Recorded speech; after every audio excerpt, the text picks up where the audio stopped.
आज का टॉपिक है बिहार से एग्रीकल्चर। बिहार में कृषि की स्थिति क्या है।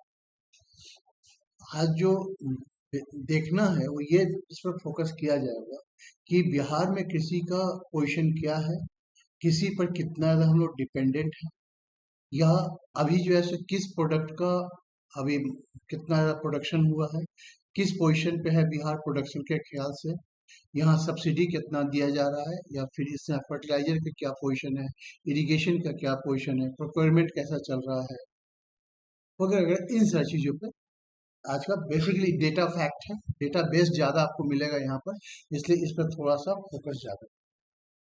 इस सारा इकोनॉमिक सर्वे से रिलेट कर। तो बिहार में कृषि का महत्व पिछले वीडियो में भी इस पर थोड़ा सा डिस्कस किया गया था, लेकिन वीडियो में थोड़ा डिटेल किया गया है।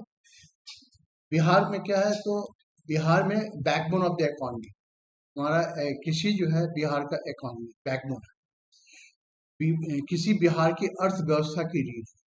जाहिर सी बात यह है कि लगभग 60 से 70% जो हमारा पॉपुलेशन है वो बिहार में कृषि पर निर्भर है। खाद्य सुरक्षा सुनिश्चित करती है, ग्रामीण विकास और आय का मुख्य स्रोत है।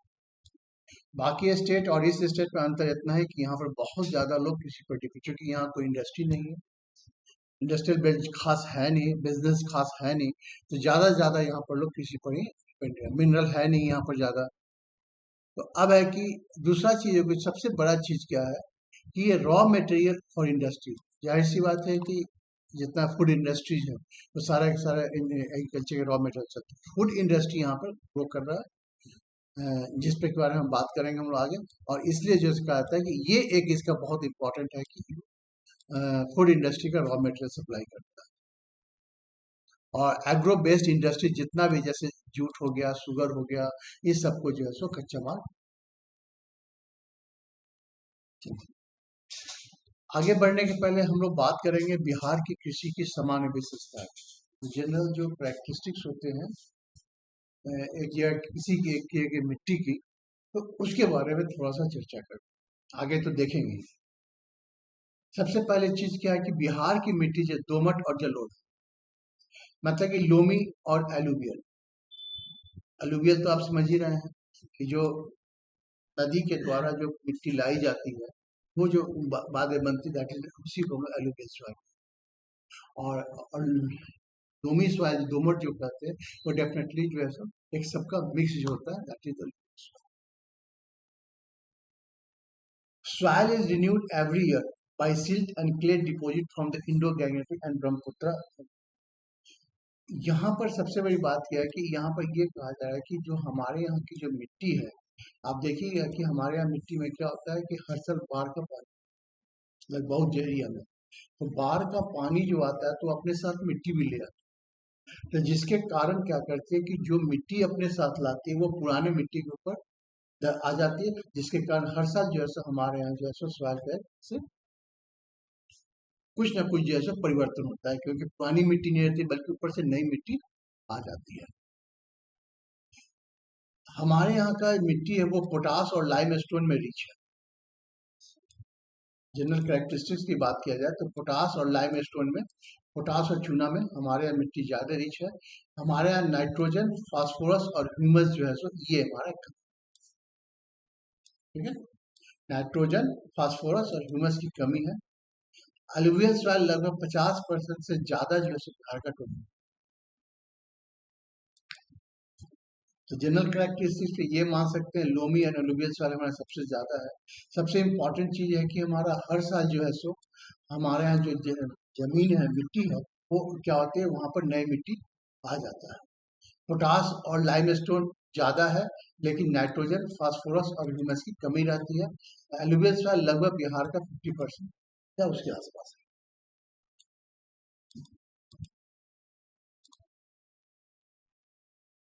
अगर हम लोग एक बिहार का एक सॉइल और बिहार के बारे में बात करें तो आप क्या देख रहे हैं, जैसे इस मैप में भी क्लियर है कि ये देख रहे हैं कि ये आपका तराई क्षेत्र, ठीक है, जो नेपाल से जो सटे हुए जो बॉर्डर है ना, इस बॉर्डर के नीचे जब 8 किलोमीटर लगे देखिएगा तो ये पूरा का पूरा जो समझ कहते हैं तराई क्षेत्र।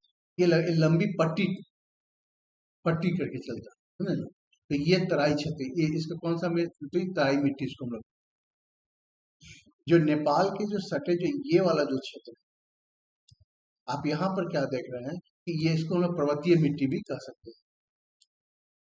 ठीक है, ये एरिया जो है ना, ये चूंकि ये माउंटेन से बिल्कुल रिलेटेड है, तो ये मिट्टी।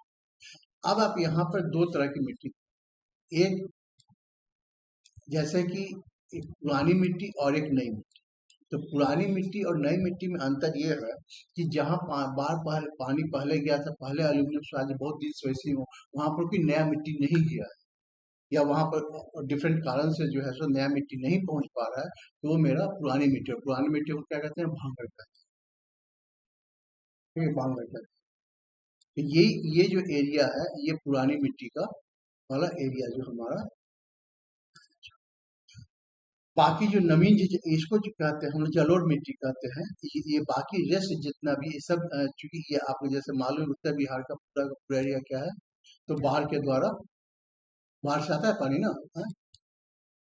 तो इस कारण जो है सो ये मिट्टी जो है, ये पूरा का पूरा एरिया जो है सो क्या है, मतलब एलुवियल या न्यू एलुवियल सॉइल कहते हैं, या नवीन जलोढ़ मिट्टी या खादर मिट्टी के नाम से भी जानते हैं। एलुवियल सॉइल को दो भाग में बांटा है, पुरानी मिट्टी और नई मिट्टी। पुरानी मिट्टी को बांगर कहेंगे और नई मिट्टी को खादर कहेंगे। तो मोटा मोटी जो हमारे जो नॉर्थ बिहार का जो कैलकुलेशन है, वो इस टाइप का हमारा एरिया है। जैसे आपका देखिए पुरानी जलोढ़ मिट्टी यहाँ भी आ रही है, और जो है सो तराई क्षेत्र के नीचे भी बहुत से एरिया में आप देख रहे हैं कि यहाँ भी हमारी, और ये जो रेस्ट जो बच रहा है ये सारे हमारे, तो हमारे जो है सो देख रहे हैं कि तो नॉर्थ बिहार है, वहां पर मिट्टी मेरा इस प्रकार का चल रहा है। अब हम बात करते हैं आपको ये साउथ बिहार। तो साउथ बिहार का थोड़ा सा अलग है, क्योंकि वहां पर देख रहे हैं कि जो नदी है वो थोड़ा सा डिफरेंट टाइप का है। एक तो है कि जैसे जितना पानी नॉर्थ वाला आता है उतना पानी साउथ में आता नहीं। साउथ में नदी का असर ऐसा नहीं जैसा कि आपको बिहार से जहाँ तो वहां पे सूखा पड़ा रहता है। तो एक तो आता है आपका गंगा के किनारे जो है सो हमारा टाल क्षेत्र होता है। ठीक है, ये भी लगभग जैसे आपका तराई वाला क्षेत्र, उसी प्रकार ये देखेंगे पटना से लेकर आगे जाएगा आपका, तो आपका पूरा का पूरा ताल क्षेत्र आपको आपको नजर आता है। दूसरा क्या है, ये जो अब देखिए, अब एक आपको है कि लाल दो मिट्टी मिलेगी। एक है कि आपको लाल बलुआई में बलुआ मिट्टी, रेड सॉइल, और दूसरा है कि आपका लाल और पीली मिट्टी। तो लाल और पीली मिट्टी का ऐसा चीज है, ये हुआ कि लाल और पीली मिट्टी का ऐसा है कि लाल मिट्टी का क्या होता है कि वो मिट्टी जब आपका सूखा रहेगा तो लाल होगा, और पानी पड़ेगा तो वो पीला मिट्टी हो जाता है। तो इस हिसाब से हम क्या देखते हैं कि यहाँ पर हमारा दो कैटेगरी बनता है, एक मेरा लाल मिट्टी और एक मेरा लाल और पीली मिट्टी, और बाकी जो बीच का जो क्षेत्र है वो मेरा पुरानी जलोढ़ मिट्टी। पुरानी जलोढ़ मिट्टी इसलिए कहा था कि बहुत पहले यहाँ पर गाया होगा, लेकिन ये जितना तेजी से हमारा नॉर्थ बिहार में आ जाता है नया मिट्टी, उतना उतना तेजी से वहाँ बालू चाट ज्यादा आता नहीं, क्योंकि जैसे सोन हो गया या ऐसा पानी आता रहता है, तो मिट्टी लाते हैं उतना मिट्टी नहीं लाता है। और दूसरी बात है कि वहाँ उनके द्वारा जो मिट्टी लाया जाता है वो थोड़ा सा देखिए, थोड़ा सा बलुआ मिट्टी ज्यादा, जैसे सोन में क्या होता है बालू ज्यादा मिलता है, तो वहाँ और यहाँ में थोड़ा सा डिस्ट्रिक्ट। तो ये एक शॉर्ट था आपको सॉइल के बारे में थोड़ा सा, बाकी डिटेल हम यहाँ पर कर दिए हैं। जैसे पैडमोंट माने पर्वतीय पात या दलदली मिट्टी, उसको हम लोग, ये कहाँ पाया जाता है? तो नॉर्थ वेस्ट चंपारण, ये प्रोमिनेंट है। ये क्या होता है आपका ज्यादा आपका एसडी को, तो एसडी का मतलब पर्वतीय मिट्टी जहां भी होगी वहां पर देखिए कि आपका एसडी ज्यादा है, मतलब पीएच वैल्यू वहाँ वहाँ का अम्लीय ज्यादा होगा, तो पीएच वहां पर कम, 7 से कम होगा। और rich in organic matter, organic matter चूंकि वहाँ पत्ते उत्ते हमेशा गिरते रहते हैं, इसलिए ऑर्गेनिक मैटर में रिच होता है, और इसलिए इसको बेस्ट माना जाता है पैडी। तो ये कहाँ पाया जाता है? तो नॉर्थ वेस्ट वेस्ट चंपारण में आपको ये आ जाता है। तराई मिट्टी जैसे हम लोग देखे थे 8 से 10 किलोमीटर बेल्ट नेपाल बॉर्डर के सटे सटे है। तो ये थोड़ा सा स्वयं की मतलब कि मॉइस्चर लेवल ज़्यादा होगा, वहाँ पर नमी ज़्यादा रहेगा वहाँ। तो ये नाइट्रोजन और ह्यूमस में आपको, क्योंकि नेपाल में क्या पहाड़ से एक तरह से पहाड़ी एरिया ही है, पहाड़ है, तो पहाड़ से सटे हुए जो एरिया है वहाँ पर थोड़ा सा मिट्टी का, थोड़ा सा पर्वतीय क्षेत्र का मिट्टी थोड़ा सा उसका नेचर रहता है। तो जाहिर सी बात यहाँ नाइट्रोजन और ह्यूमस यहाँ पे आपको ज़्यादा मिलता है। तो लैक ये, लेकिन फास्फोरस में ये लैक रहता है, कमी होती है। शुगर केन और जूट यहाँ सबसे ज़्यादा मिलेगी आपको इस एरिया में, इससे शुगर केन और जूट का मिलेगा। तो इसका किशनगंज में देखते हैं आपको एरिया में आपको जूट और ज़्यादा मिलता है।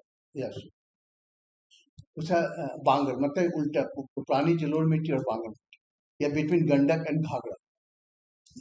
गंडक नदी और घाघरा नदी के बीच का जो एरिया है वो पूरा का पूरा एक्चुअली जो है सो वो क्या होता है आपका यही पाया जाता है, पुरानी जलोढ़ या बांगर के पास। क्योंकि एबव जो फ्लड लिमिट होता है बेसिकली जो है सो वो कंटेंस का मैं क्या है आपका यहाँ पर कैल्शियम कार्बोनेट वहाँ ज़्यादा मिलता है। खान खादर मतलब कि नया नया मिट्टी, न्यू न्यू जलोढ़ मिट्टी, यहाँ ये आपको सहरसा पूर्णिया और दरभंगा साइड में ये आपको ज़्यादा मिलेगा। जो तराई वाला क्षेत्र जो है ना उसके बाद का जो एरिया है वहाँ पर आपको ये चीज़ आपको दरभंगा साइड होगा थोड़ा। जो पुरानी मिट्टी आप देख रहे हैं कि पुरानी मिट्टी यहाँ भी थोड़ा सा है, ये एरिया भी थोड़ा सा पाया, इसके बाद वाले एरिया जो है ना ये आपको यहाँ पर आता है। एक मिट्टी होती है बाल सुंदरी मिट्टी, ये थोड़ा सा स्पेशल टाइप का मिट्टी है जो सहरसा सिवान रीजन में मैं आपको सहरसा सिवान सारण ये जो बेल्ट है ये पाया था। यहाँ पर ये ओल्ड एलुवियल सॉइल, जहाँ पर वैसा सॉइल जहाँ पर लाइम चूना जो है सो 30% से ज़्यादा मिलती है, मतलब जहाँ पर चूना की मात्रा ज़्यादा होती है उसी को हम लोग कहते हैं बाल सुंदरी सुंदरी मिट्टी कहते हैं। जैसे ये इसमें अल्कलाइन ज़्यादा होता है, तो आपका जो पर्वतीय मिट्टी वहाँ पर एसिडिक ज़्यादा होती है और बाल सुंदरी मिट्टी में आपको अल्कलाइन ज़्यादा होता है। और यही कारण है कि ये जो मिट्टी जो है आपको मैंगो, लीची, बनाना, मतलब कि फसल के लिए जो हम लोग कहते हैं ना फल के लिए ज़्यादा ये मिट्टी सूट करता है। और ये तो इस मिट्टी का एक अलग महत्व है आपका। तो ये पूरा का पूरा आपका देखा ये नॉर्थ बिहार की मिट्टी का ये आपका है। हम लोग साउथ बिहार का अगर बात करें तो साउथ बिहार जाहिर सी बात है कि नॉर्थ बिहार जो ज़्यादातर बना है मिट्टी जो नदी द्वारा लाया जाता है, लेकिन साउथ बिहार में ऐसा नहीं, वहाँ पर ज़्यादा हमारा स्ट्रक्चर किसका रहता है तो इग्नियस और मेटामॉर्फिक रॉक जो होता है उस कारण जो है जो मिट्टी जमीन से निकली है वो मिट्टी वहाँ पर ज़्यादा पाई जाती है नीचे से। तो वहाँ और यहाँ में थोड़ा सा अंतर है। और जैसे जैसे और थोड़ा बहुत जो बाकी सोन और पुनपुन जो मिट्टी लाई उसका तो एक तरह से मिक्स्ड मिट्टी है, थोड़ा उसका भी असर पड़ता है, इसका भी असर पड़ता है, दोनों तरह की मिट्टी का असर पड़ता है। तो पहला होता है जैसे टाल क्षेत्र, तो टाल क्षेत्र के 8 से 10 किलोमीटर का साउथ ऑफ गंगा आपको पटना से भागलपुर तक पूरा पूरा लगभग जो है सो मानसून में देखिए तो पूरा का पूरा फ्लडेड रहता है। लेकिन उसके बाद जो है सो खरीफ के लिए आपका काफी अच्छा जो है सो हो जाता है। और खरीफ के लिए नहीं, रबी के लिए, क्योंकि पानी जब हटता है तो काफी ज्यादा वो हमारा एक तरह से उसका प्रोडक्टिविटी बहुत ज्यादा रहता है। इसलिए जो है सो ये पल्स और वायल सीड के लिए काफी बहुत इंपॉर्टेंट हो जाता है। एक काटने का इस एरिया में पल्स मेरा बहुत ज्यादा पाया जाता है। एक है करेल के राव, करेल के राव जो है सो रोहतास से भागलपुर तक है। ये बेसिकली जो है सो heavy clay soil, alkaline soil ज्यादा होता है। बेसिकली जो है सो ये एक तरह से माना जाता है कि करेल सॉइल या एक तरह से अब इसको कह सकते हैं कि ये ऐसा सॉइल है रोहतास से भागलपुर, इसको आप देखिएगा इसमें देख सकते हैं हाँ। तो ये आपको इस तरह का सॉइल होगा जो आप कह सकते हैं कि जिसमें तो क्ले सॉइल का मतलब क्या होता है, जैसे आप पहले हम लोग देख चुके हैं, चिकनी मिट्टी ज़्यादा होती है, पानी ज़्यादा होल्ड करता है, तो ये हिसाब से यहाँ पर आपको राइस वगैरह, राइस और भी दोनों यहाँ पर मिल जाते हैं। बाल्थर सॉइल भी कैमूर टू बागा, ये बेसिकली जो है सो ये एक ऐसा मिट्टी है, जैसे आपका जो एक वैसा मिट्टी कीजिए जो पूरा का पूरा पठार का जो है सो एक टुकड़ा हुआ पार्ट रहता है ना, तो उस कारण क्या होता है कि वो जो उस जैसे पहाड़ का जो टूटा हुआ पोर्शन रहता है, तो उस कारण जो है सो उसको उसका असर बहुत ज्यादा, तो जिस कारण जो है सो ये मेरा रेड होगा, एस्टिक ज्यादा होगा, और खासकर सैंडी भी होता है क्योंकि टुकड़े ज्यादा मिलते हैं यहाँ पर, तो यहाँ उस टाइप का मिट्टी होती है, और इसलिए यहाँ पर हमारा ज्वार बाजरा ये सब मिल जाता है। एक तरह से मोटा मोटी आपका पिक्चर कुछ और था। तो साउथर्न प्लेटू के बारे में, दक्षिणी पठार में ये भी क्या था, क्या था, soil of the southern plateau क्या होता है, narrow southern strip from Buxar to Banka, एक तो ये देखिए हम red sandy soil, higher sand percentage, low fertility, जाहिर सी बात है जो जब सैंडी सॉइल होगा तो पेड़ से वहाँ चूंकि पोरोसिटी ज़्यादा बनती है तो पानी आसानी से निकल जाता है, इसलिए वहाँ पर आप देखिएगा बहुत ज़्यादा वहाँ आपको पानी स्टोर नहीं करता, इसलिए वहाँ फर्टिलिटी हमारी लो रहेगी। कैमूर और रोहतास प्लेटू में जो है सो इसलिए जो है सो वहाँ पर बाजरा ज्वार ये सब होता है।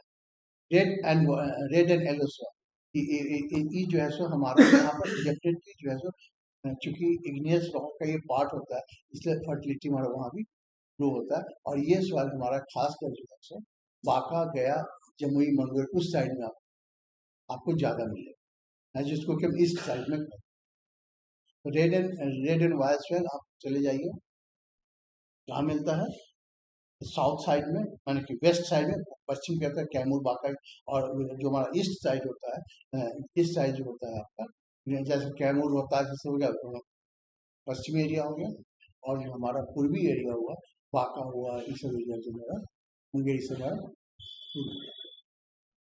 यहाँ पल्स होगा ज़्यादा।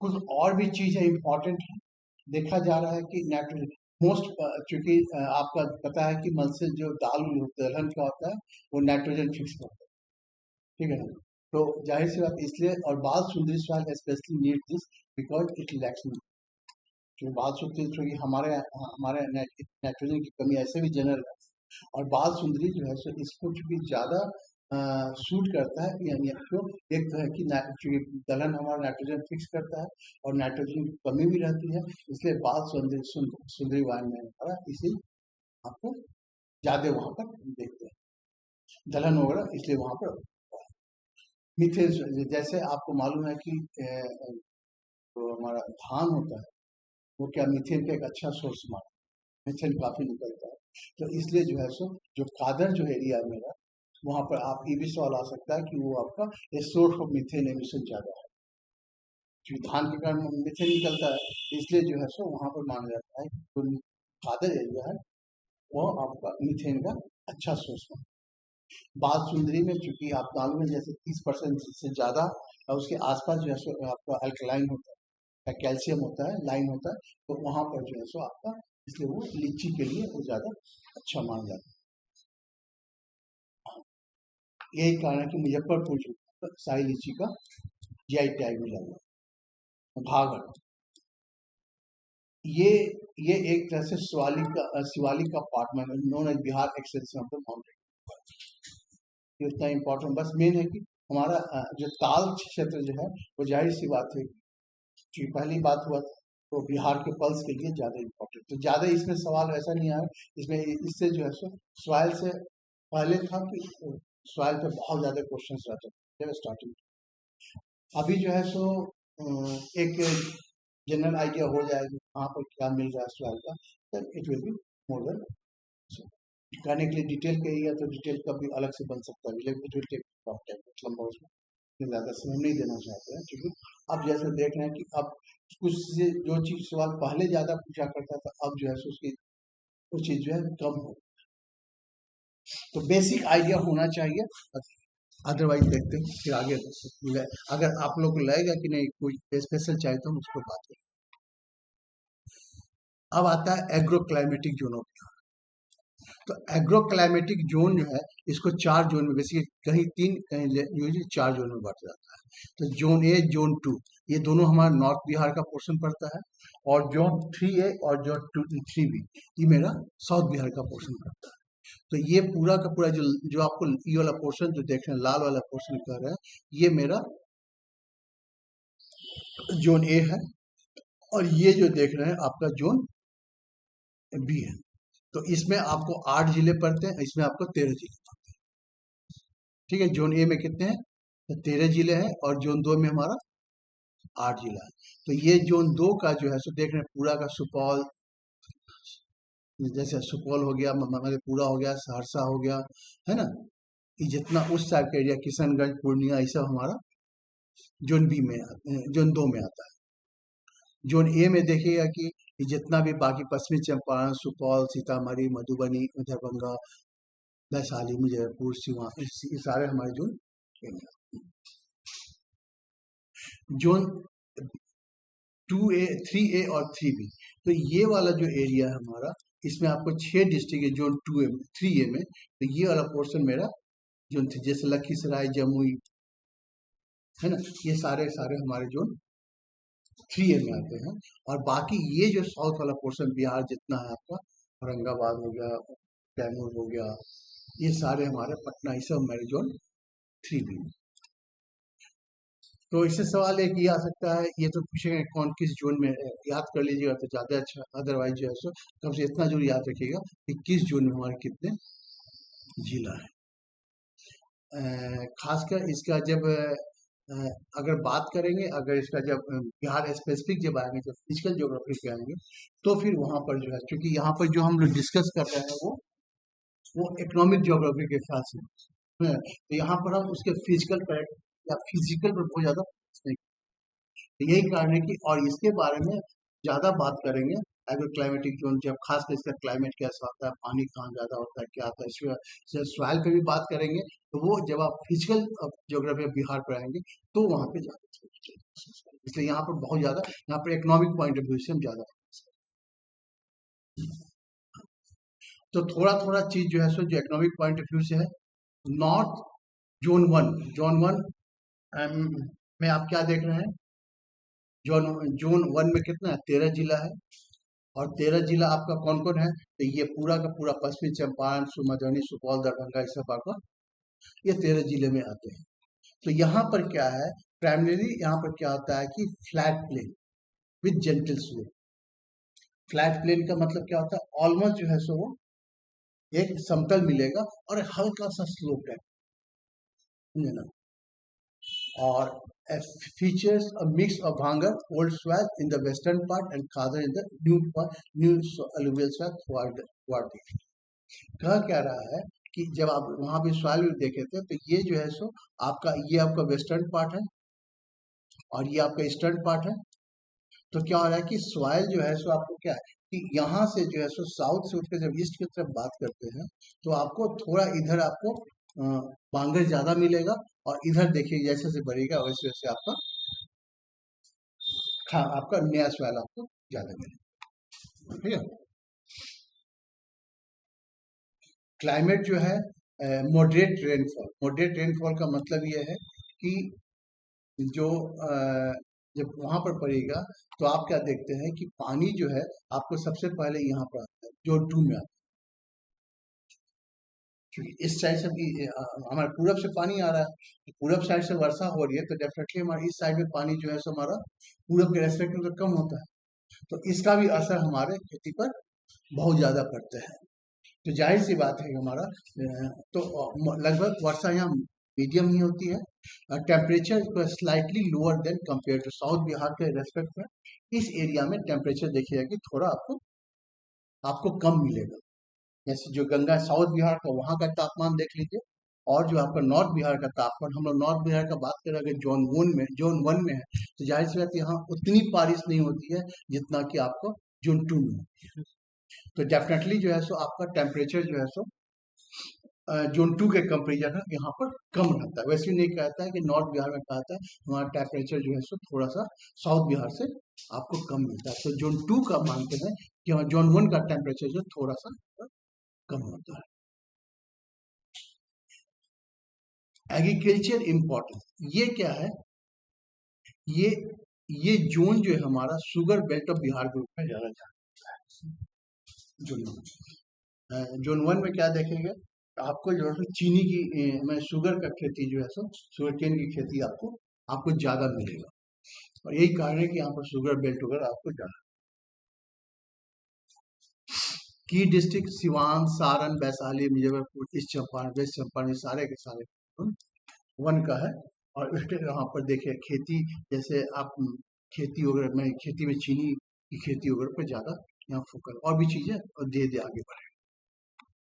जोन 2 में क्या देख रहे हैं, नॉर्थ ईस्ट एलुवियल सॉइल, मतलब कि आपका जो पूर्वी क्षेत्र में जो एलुवियल सॉइल है वहां पे आपको एरिया ज्यादा है। तो पानी चूंकि सबसे ज्यादा वहां पे आता है नंबर 1 बिहार में, और दूसरी चीज है कि ये डोमिनेटेड है कोसी और महानदी महानंदा रिवर के द्वारा। तो जिस कारण यहाँ पर कोसी के द्वारा हमेशा फ्लड आते रहता है, तो काफी हाई फ्लड से ये हर साल ये गुजरता है। और ये हाईएस्ट रेनफॉल जो है सो आपको बिहार में रिकॉर्ड होता है, स्पेशली किशनगंज। ह्यूमिडिटी भी काफी हाई रहती है, जो लगभग पूरे साल आपको ह्यूमिडिटी वहां पर मेंटेन है। फेमस फॉर कैश क्रॉप, और यही कारण है वहां पर आपको जूट और मखाना के लिए ये जो है ज्यादा आपको एरिया आपको फेमस मिलता है। Bihar produce nearly 90% makhana from this jute. की डिस्ट्रिक्ट आपको पूर्णिया, कटिहार, सहरसा, मधेपुरा, अररिया।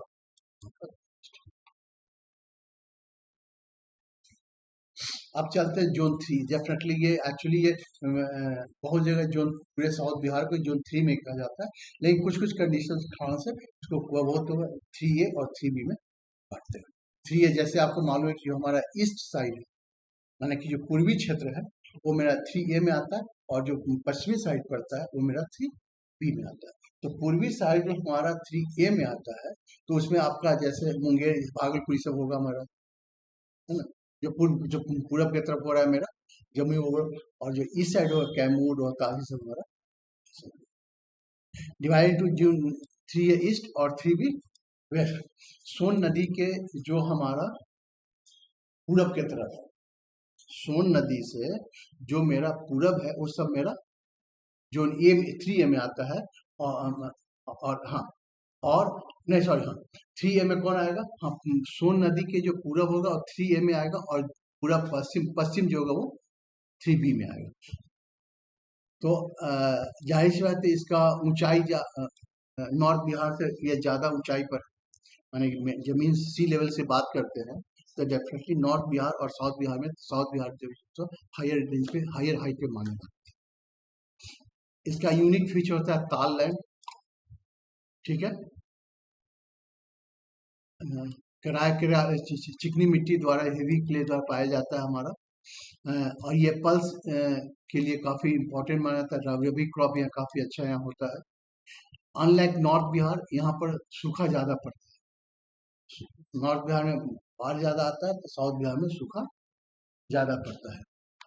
की डिस्ट्रिक्ट आपका पटना गया, पूरा जो नॉर्थ साउथ बिहार का डिस्ट्रिक्ट सारे इसमें इंपॉर्टेंट। एक चार्ट आपको मिलेगा जो किस जोन का क्या हमारा एग्रीकल्चर इम्पोर्टेंस। जैसे जोन ए, आपको पता है कि इसमें 13 डिस्ट्रिक्ट होते हैं। ये चूना युक्त बलुई मिट्टी, यहाँ पर आपको बलुई इसलिए है, बलुई मिट्टी पता है सैंडी होगा, तो ये आपको वेस्ट और ईस्ट चंपारण, सारण, मुजफ्फरपुर, दरभंगा, मधुबनी, समस्तीपुर, ये सारे एरिया में आपको ज्यादा। तो जो टी क्रॉप होते हैं, जैसे शुगर केन में आपको क्या वेस्ट चंपारण ज्यादा है, लीची में मुजफ्फरपुर है, राइस में ईस्ट चंपारण, मखाना में मोतिहारी। अब यहाँ पर एक कंफ्यूजन हो सकता है कि राइस में यहाँ पर ईस्ट चंपारण क्यों, लेकिन यहाँ पर देख रहे एरिया वाइज, मतलब कि सबसे ज्यादा एरिया जो है सो हमारा राइस की खेती कहाँ होती है, तो ईस्ट चंपारण, इसलिए वहां पर ये चीज। मखाना आपका Madhubani. Zone 2 north east area में पड़ता है, वहाँ एसिडिक और अलूवियल सॉइल का मिक्सचर ज्यादा पाया जाएगा आपका। पूर्णिया, कटिहार, किशनगंज, सहरसा, अररिया, मधेपुरा सब ज्यादा होता है।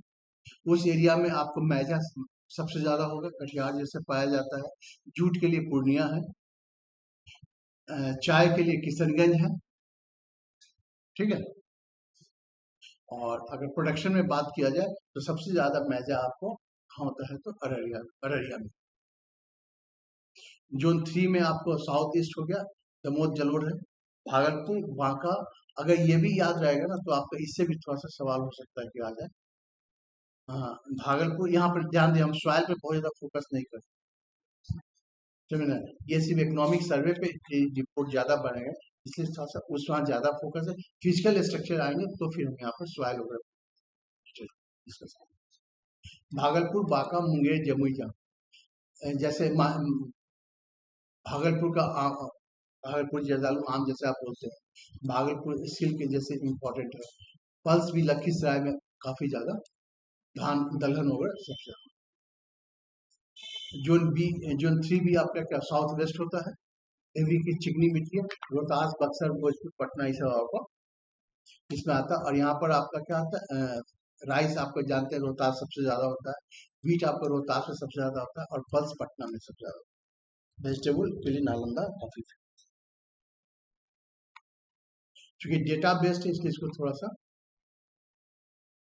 बिहार कई उत्पादन में नंबर 1, जिसे बिग 5 भी के नाम से जाना जाता है। जैसे मखाना नंबर 1 है, लीची नंबर 1 है, मशरूम नंबर 1 है, ठीक है। 5 वर्षों में बिहार 13 सीधे है, देख लीजिएगा, ये हो सकता है कि थोड़ा सा इम्पोर्टेंट। सिंघाड़ा नंबर 1 है, बटल ग्राउंड लौकी में भी हम नंबर, लौकी उत्पादन, ठीक है।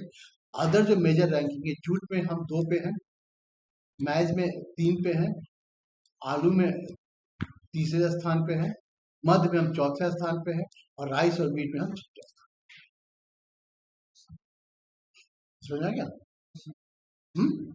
तो ये डेटा जो है, बेसिकली ये चैप्टर आपको डेटा से मतलब कि ये इकोनॉमिक सर्वे पर ये डेटा है। इसको फिजिकल ज्योग्राफी से जोड़कर मत देखिए, क्योंकि फिजिकल ज्योग्राफी अलग से पढ़ाया या अलग से क्लास होगा, पूरा इकोनॉमिक सर्वे। हाँ, ये पूरा इकोनॉमिक सर्वे पे, इसलिए यहाँ पर और दोनों पर करते हैं तो फिर क्या होता है कि हम इस पर फोकस नहीं कर पाते और फिजिकल ज्योग्राफी पे ज्यादा फोकस करते हैं। इसलिए हम फिजिकल ज्योग्राफी रखे जरूर हैं कि ताकि जो है थोड़ा सा आइडिया लग जाए, लेकिन जस्ट फॉर ताकि लेके पढ़ा जा सके, इसलिए वहां पर हम फोकस नहीं किए। ये आपका क्षेत्रवार जो है एरिया प्रोडक्शन 24-25 का आंकड़ा है। जैसे राइस में देख रहे हैं एरिया वाइज इस चंपारण है, प्रोडक्शन वाइज रोहतास है, और प्रोडक्टिविटी भी, प्रोडक्शन और प्रोडक्टिव दोनों में अंतर है, समझे। प्रोडक्शन में टोटल प्रोडक्शन, और प्रोडक्टिविटी का मतलब है कि पर एकड़ प्रोडक्शन की ज्यादा है, ठीक है। तो ये है, गेहूं में भी रोहतास है, एरिया में और प्रोडक्शन में भी 1 है, लेकिन प्रोडक्टिविटी में बेगूसराय वहां ज्यादा है। तो सवाल आपको किसी से आ सकता है, इन टर्म्स ऑफ प्रोडक्टिविटी भी आ सकता है, इन टर्म्स ऑफ प्रोडक्शन आ सकता है, या in terms of area. Area से सवाल कम रहता है, लेकिन प्रोडक्शन और प्रोडक्टिविटी सवाल। मक्का आपका कटिहार कटिहार और अररिया जो सब प्रोडक्टिविटी में ज्यादा है। एरिया और प्रोडक्शन में आपका अररिया सबसे ज्यादा है, कटिहार सबसे ज्यादा है, अररिया जो है सो आपको प्रोडक्टिविटी में ज्यादा है। दाल में आपका एरिया सबसे ज्यादा पटना में है, प्रोडक्शन में भी ज्यादा है, लेकिन प्रोडक्टिविटी में लखीसराय आपका सबसे ज्यादा है। शुगर केन में वेस्ट चंपारण सबसे ज्यादा है, एरिया में, प्रोडक्शन में भी ज्यादा है, और प्रोडक्टिविटी में भी चंपारण। जूट में पूर्णिया और प्रोडक्टिविटी में किशनगंज। तो ये डेटा आपके लिए, आप समझ सकते हैं कि डेटा का महत्व कितना ज्यादा है। कुछ और हॉर्टिकल्चर के पॉइंट ले लेते हैं। जैसे मखाना, मधुबनी कुल उत्पादन में सबसे आगे, लेकिन दरभंगा में इसका राष्ट्रीय अनुसंधान केंद्र, नेशनल रिसर्च सेंटर कहाँ पे है, तो ये आपको दरभंगा में ये बात मछली बिहार में 9.60 लाख टन रिकॉर्ड उत्पादन किया। मधुबनी मछली उत्पादन में नंबर। वैशाली और कटिहार प्रमुख उत्पादक है केला। मैंगो में दरभंगा और मुजफ्फरपुर प्रमुख है। हनी बिहार में भारत चौथे स्थान पर रहता है, जिसको स्वीट रेवोल्यूशन का हिस्सा माना जाता है। स्वीट रेवोल्यूशन किससे संबंधित ये भी पूछा सकता है। मीठी क्रांति दरभंगा और मुजफ्फरपुर मैंगो उत्पादन में है कि उत्पादन की बात उत्पादन। तो जैसे कि आपका मीठी क्रांति किस चीज से रिलेटेड, ये भी सवाल आ सकता है। तो मीठी क्रांति किससे है, तो हनी से रिलेटेड, ठीक है ना। अगर पूछ दिया कि मीठी क्रांति किससे रिलेट करते हो, नहीं आएगी सवाल में। तो सब इस सारा का सारा आप समझ आए कि ये क्वेश्चंस का है। कुछ कुछ योजनाएं पे हम लोग ज्यादा ध्यान देंगे। 25-26 का है, 26 काफी इंपॉर्टेंट है। जैसे इकोनॉमिक कॉरिडोर आगे पढ़ेंगे, इस पर हम गंगा नदी के किनारे 13 जिलों में स्थापित economic corridor, organic corridor, centre of excellence for T. Kishanganj में चाय की उत्कृष्टता का केंद्र बनाया जा रहा है। Centre of excellence for T कहाँ पर बन रहा है, तो किशनगंज, ठीक है। मुख्यमंत्री समेकित चौर विकास योजना, चौर को मछली उत्पादन के लिए ज्यादा विकसित करना, इसमें 22 जिले सक्रिय हैं। क्लाइमेट रिसाइलेंट एग्रीकल्चर प्रोग्राम, अनियमित मानसून से बचने के लिए 30 जिलों में चलाया जा रहा है। ये स्पेशल कार्यक्रम, अगर मानसून मेरा अनियमित हो तो हम वहां पर खेती कैसे। आप योजना देख रहे हैं, आंकड़े को समझना है, ठीक है। अब ऐसा नहीं रहा कि इकोनॉमिक्स में बहुत अब इकोनॉमिक्स में पढ़ रहे हैं, क्योंकि इकोनॉमिक्स में अपने आप में बहुत बड़ा डॉक्यूमेंट होते हैं। तो जाहिर सी बात है कि आप सारे डॉक्यूमेंट को तो याद कर नहीं सकते। जो मुख्य जो बिंदु है वो आपको याद करना, जैसे उत्पादन, खासकर कोई की स्कीम जो ऐसा स्कीम है, जैसे यहाँ पर है ना ऑर्गेनिक कॉरिडोर के बारे में थोड़ा सा पढ़ लीजिए। Centre of excellence for T कहाँ पर, ये सवाल पूछ सकता है। मुख्यमंत्री समय की चौर विकास, ठीक है। ये सब 22 जिला पर उतना देखने जाएगा तो काफी लंबा आप कवर अप नहीं कर पाइए, लेकिन बेसिकली माना जाए कि एक्चुअली है क्या, मैं इतना तो पढ़ना चाहिए। मुख्यमंत्री समेकित चौर विकास योजना क्या है, तो जाहिर सी बात है कि ये किस पर्पज के लिए ज्यादा हम लोग इसको विकसित करें, ये सवाल आ सकता है। तो चौर योजना जो है सो मैं बेसिकली जैसे मछली पालन के लिए तो इसको विकसित ज्यादा करता है। क्लाइमेट रिसाइलेंट एग्रीकल्चर प्रोग्राम, अनियमित मानसून बचने के लिए 30 जिलों को बनाया, ठीक है। ये स्कीम है, लेकिन ऐसा नहीं कि जिससे सवाल बनाने के लिए कोई भी सवाल बनाते, बट लेकिन इस सब चीज थोड़ा सा आपको ध्यान में रखना चाहिए। ताल एरिया, पटना और लखीसराय का ताल क्षेत्र पल्स के लिए मशहूर है। लखीसराय में उत्पादकता सबसे ज्यादा होना पहले भी देख चुके, ये हमारे लिए बहुत इंपॉर्टेंट है। शुगर केन और इथेनॉल का कॉम्बिनेशन, तो गन्ना उत्पादन जो है 24-25 में लगभग 119.80 लाख टन जो है सो टोटल प्रोडक्शन का अनुमान है। लगभग 2.5 लाख एक हेक्टेयर में हम लोग गन्ना का उत्पादन कर रहे हैं। प्रोडक्टिविटी ठीक है, 47.2 टन प्रति हेक्टेयर है। अब इसमें हम ये नहीं कहें कि अब सारा डाटा तो नहीं, बहुत पूछेगा तो ये पूछेगा कि लगभग क्या हमारा गन्ना उत्पादन का उदाहरण कितना रहा, तो एक आंकड़ा जस्ट याद रखिएगा, 120 याद रहेगा तो आप वहां पे कर लीजिए। या गन्ना टोटल कितने हेक्टेयर में उपजाया जाता है, तो लगभग 2.5 लाख हेक्टेयर में गन्ना का उत्पादन किया जाता है। जोन 1 हमारा जो है सो बिहार का मुख्य चीनी बेल्ट, ये पूछेगा कौन सा जोन हमारा मुख्य चीनी बेल्ट, जो जोन 1 हमारा चीनी बेल्ट है। वेस्ट चंपारण अकेले 50% से अधिक उत्पादन आपको वेस्ट चंपारण करता है। अन्य जिला गोपालगंज, पूर्वी चंपारण।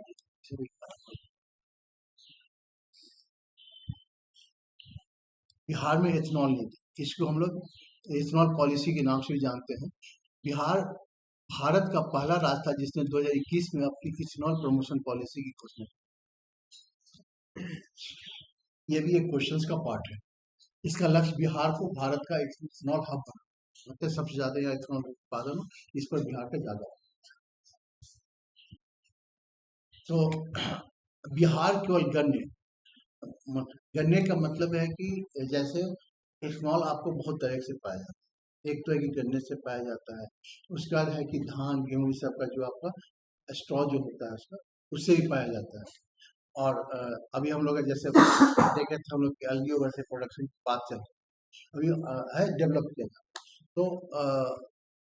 तो बिहार में सिर्फ गन्ना गन्ना पे ही हम लोग, ऐसा नहीं कि सिर्फ गन्ने पर डिपेंड, बल्कि मक्का और ब्रोकन जो राइस का जो उसका भी हम लोग कर रहे हैं। किस पर? आप तो हमको इथेनॉल को बनाना भी पूछ सकता है कि गन्ने की इथेनॉल बनाने में किन चीजों का कहाँ किससे किससे गन्ने बनते हैं। तो एक तो आपको गन्ना हो गया, और दूसरा आपका मक्का और ब्रोकन और राइस का जो ब्रोकन राइस होता है उसका भी इस्तेमाल हम लोग करते हैं। इसमें निवेशकों को लगभग 15% की सब्सिडी या अधिकतम 5 करोड़ तक दी जाती है। अगर सवाल पूछा जा सकता है कि इसमें जो है सब्सिडी कितना मिलता है, मैक्सिमम या अधिकतम कितना करोड़ तक सब्सिडी इसमें, तो 15% कैपिटल सब्सिडी का या 5 करोड़, ठीक है। मैं मैक्सिमम उसको 5 करोड़ तक का उसको सब्सिडी दिया जाएगा, और एक पूरे कैपिटल का 15% जाएगा, तो ज्यादा, इससे ज्यादा लेकिन नहीं, 5 करोड़ अधिक राशि दी जा सकती। बिहार ने पूर्णिया में देश का पहला अनाज आधारित इथेनॉल संयंत्र स्थापित करने का क्या, तो पहला अनाज आधारित जो है सो हमारे किस डिस्ट्रिक्ट में है, ये ध्यान रखिए। ये मेरा कहाँ है? तो पूर्णिया में। ये सारे सवाल का आपका पार्ट है। टॉप इथेनॉल केंद्र, जाहिर सी बात है कि पूर्णिया हो गया देश का पहला, किससे कच्चा माल क्या होता है वहां पर? आपका मक्का है। गोपालगंज में पारंपरिक इथेनॉल उत्पादन होता है जो गुड़ से होता है। भोजपुर दक्षिण बिहार का प्रमुख केंद्र टूटा चावल से ब्रोकन राइस से होता है। मुजफ्फरपुर मेगा फूड मार्ट, ये आपका ग्रेन बेस्ड अनाज बेस्ड है। और भागलपुर जो उभरता हुआ केंद्र है, ये सरप्लस ग्रेन भी जो है सो हमारा। तो मुजफ्फरपुर और भागलपुर देखिएगा कि आप अनाज बेस्ड है। आपका जो है सो मक्का से पूर्णिया खास किस पर डिपेंड करता है? तो मक्का पे, वहाँ कच्चा माल ज्यादा है। और ये आरा जो है सो आपको ब्रोकन राइस से, आपको टूटा चावल से करता है। और ये दोनों हमारे बाकी और भी अनाज हो लेकर। इथेनॉल कॉरिडोर, बिहार के उत्तर पूर्वी जिले कौन कौन है? पूर्णिया, कटिहार, अररिया, किशनगंज, ये चारों को हम लोग इथेनॉल कॉरिडोर के रूप में विकसित किया जा रहा है, क्योंकि यहाँ मक्का प्रचुर मात्रा में पाया जाता है। तो ये पूछ सकता है कि हमारा इथेनॉल कॉरिडोर में कौन कौन जिला आता है। तो इथेनॉल कॉरिडोर में हमारा जो है पूर्णिया, कटिहार, अररिया और किशनगंज 4 जिला हमारा इथेनॉल कॉरिडोर में आता है। इंटीग्रेटेड यूनिट, जैसे इसको जो है हम लोग इंटीग्रेट का मतलब क्या, जोड़ा, उसे टैग किया जा रहा है। तो गोपालगंज जैसे जिलों को चीनी मिलों के साथ इथेनॉल डिस्टिलेशन यूनिट के साथ जोड़ा गया है। ठीक है, याद रखिए, ethanol distillation unit. Economic impact, ethanol उत्पादन में बिहार के किसानों को उनकी फसल, विशेषकर मक्का और गन्ना का बेहतर दाम मिल रहा है, इसलिए राज्य में प्राइवेट इन्वेस्टिगेशन बढ़ रहा है, इन्वेस्टमेंट बढ़ रहा है। बिहार की एथेनॉल नीति न केवल एनर्जी ऊर्जा सुरक्षा में योगदान दे रही है, बल्कि ये सीमांचल के मक्का किसानों और चंपारण के गन्ना किसानों की आय भी दुगनी करने में एक सशक्त माध्यम बन रहा है। ठीक है, कुछ चीजें, ये सारे वर्ड हमारे हो सकता है कि मीन्स राइटिंग के लिए ज्यादा इंपॉर्टेंट, लेकिन डाटा तो बेसिकली आपके लिए इंपॉर्टेंट हो जाएगा, ताकि हम आराम से उसको देख सकें। ठीक है, हम लोग बात करते हैं इरिगेशन, बिहार में सिंचाई की व्यवस्था। बिहार में किसी पूरी तरह सिंचाई आधारित है। जाहिर सी बात है कि हम लोग चूंकि मानसून पर ज्यादा डिपेंड रहते हैं, और सिंचाई हमारे यहाँ मेन है। तो फोर्थ एग्रीकल्चर रोड मैप जो है सो मुख्य फोकस जो है सो हर खेत को पानी पहुंचाना। 7 में से 2 का भी ये पार्ट है, और फोर्थ एग्रीकल्चर रोड मैप का भी ये पार्ट है कि हर खेत को पानी पहुंचना जो है मेन लक्ष्य है। हमारे यहाँ लगभग 117.54 लाख हेक्टेयर जो सो इरिगेशन क्षमता है, सिंचाई की क्षमता है, समझे ना। लगभग हम लोग 70 से 75% ही क्षमता का उपयोग कर पा रहे हैं। मतलब कि हम लोग 2028 तक जो 90% करने का लक्ष्य रखे हैं। जैसे हमारा पोटेंशियल कितना है, 17.54 लाख का है, और लगभग इसका 70 से 75% आज की डेट में उपयोग कर रहे हैं। हम उम्मीद करते हैं कि लगभग 117 लाख का लगभग 90% तक हम लोग सिंचाई। जैसे एक होता है कि इसका मतलब यह है कि इरिगेशन पोटेंशियल का मतलब क्या है, हमारे यहाँ इतनी क्षमता है कि हम लोग जो है सो इतने जमीन को पानी सिंचाई दे सकते जमीन, लेकिन अभी हम लोग वहां तक नहीं जा पा रहे। हमारा जितना सिंचाई का जो पोटेंशियल है 117.54 लाख हेक्टेयर, उसका हम 70 से 80% ही हम सिंचाई कर पा रहे हैं।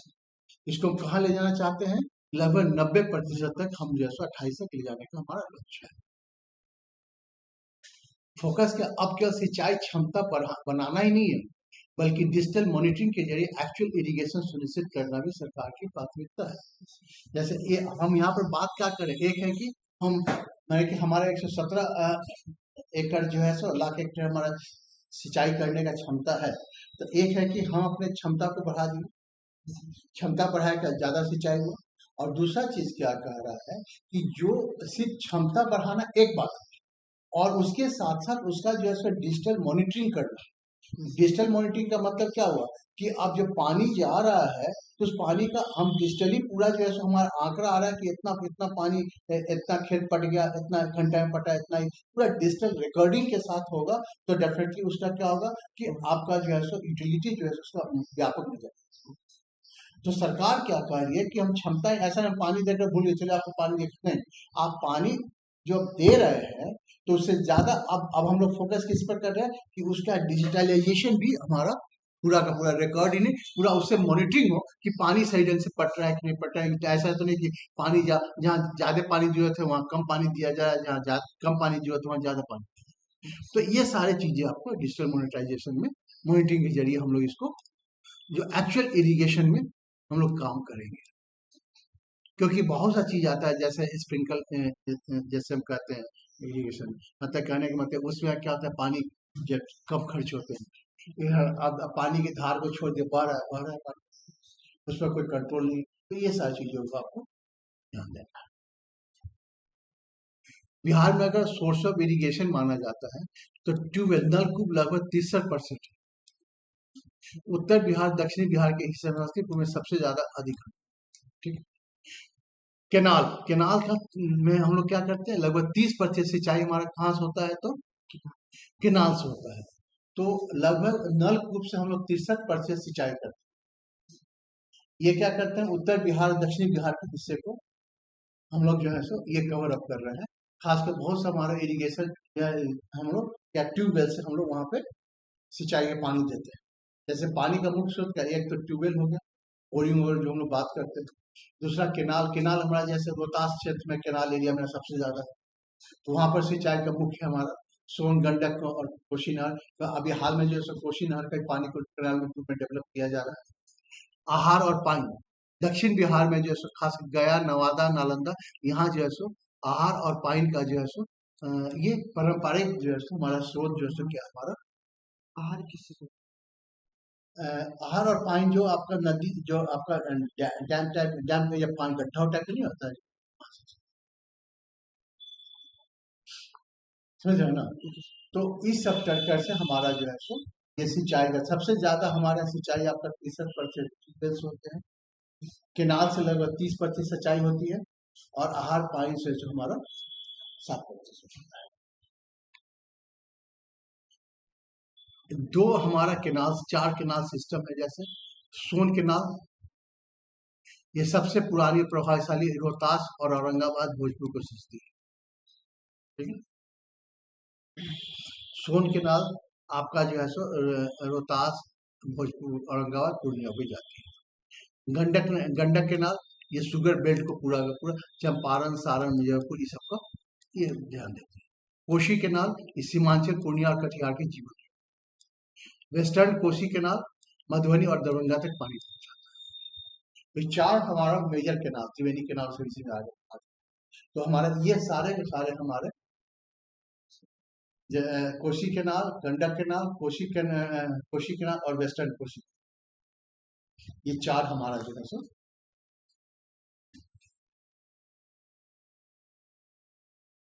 जो हमारा प्रोजेक्ट जो स्टार्ट किया गया है, कोशी मेची इंटरलिंकिंग, मेची बेसिकली महानदी का, महानंदा का ये सहायक नदियां है, समझे ना।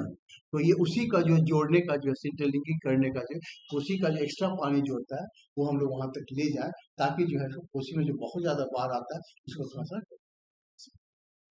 तो बिहार की महत्वाकांक्षी योजना जो कोसी के अतिरिक्त पानी को मेची नदी में डाइवर्ट करने का बात चल रहा है, करेंगे। इससे सीमांचल जोन के लिए 2 लाख हेक्टेयर क्षेत्र बेनिफिट हो जाएगा, जो बाढ़ का पानी डूब जाता है उससे हमारा बच जाए। जल जीवन हरियाली सही है हमारा, आहार पानी का जीर्णोद्धार कर, जितना गड्ढे नाले देख रहे सबको हम लोग अभी इससे जो है इसके कारण जैसे बिहार के दक्षिण एरिया का जो है हमारा जो वाटर लेवल है वो थोड़ा बढ़ा है। हर खेत को पानी 7 में से 2 का ये पार्ट है, समझ रहे ना कि हर खेत को पानी जाए। माइक्रो इरिगेशन जो ड्रिप सरकार लगभग 90% तक सब्सिडी दे, विशेषकर दक्षिण बिहार के पानी कम वाले जिलों के लिए तो 90% जो है सब्सिडी कहाँ जा रहा था आपको, स्प्रिंकल या इसको कहते हैं माइक्रो इरिगेशन। माइक्रो इरिगेशन में क्या होता है कि पानी जो है सो जैसे आपकी बड़ा टाइप का पानी जा रहा है या फिर वहां पानी उस टाइप का बर्बाद पानी नहीं।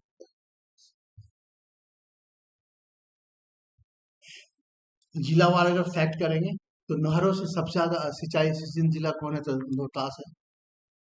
नलकूपों से सबसे ज्यादा आपका समस्तीपुर है। फिर भी यहाँ सिंचाई के नए स्रोतों पर ध्यान दिया जाए, जैसे आप देखे थे कोसी मेची नदी वाला तो ज्यादा है। गया नवादा आहार पानी और लिफ्ट इरिगेशन पर सबसे अधिक ध्यान। क्लियर, ठीक है। सिंचाई कवरेज सबसे ज्यादा आपको रोहतास में है 87%, भोजपुर 82%, बक्सर आपका 80%। न्यूनतम सिंचाई वाले में जमुई है 16%, मुंगेर 19% और बांका आपका 22%। ये भी सवाल आ सकता है सबसे ज्यादा सिंचित जिला कौन है मेरा और सबसे कम असिंचित जिला कौन है। जैसे सोन advantage zone 3B south west में है, आपको मालूम है जैसे रोहतास वगैरह, आपको सबसे ज्यादा पुरानी शोर प्रणाली का लाभ सबसे ज्यादा मालूम है। हिली कंस्ट्रेंट सबसे कम सिंचित जिले को साउथ ईस्ट में है, जो आपको जैसे उबर खाबर आपके इसे बाका इसे आपका सबसे कम सिंचित होता है। किशनगंज पैराडॉक्स, यहाँ सबसे ज्यादा पानी होते हैं, फिर भी यहाँ पर सिंचाई कवरेज करने के लिए किसानों को माने कि यहाँ पर सिंचाई कवरेज कम है, क्योंकि किसानों के ऐतिहासिक अभी वर्षा पर सबसे ज्यादा वर्षा होती है, फिर भी यहाँ सिंचाई की बात करते हैं। जहाँ पानी बहुत ज्यादा होता है वहां सिंचाई क्या जरूरत है, फिर भी हमेशा तो बरसा है, हाँ इसलिए सिंचाई की व्यवस्था। तीसरे मेरा हो ही गया कोसी मोची लिंक और जल जीवन हरियाणी से।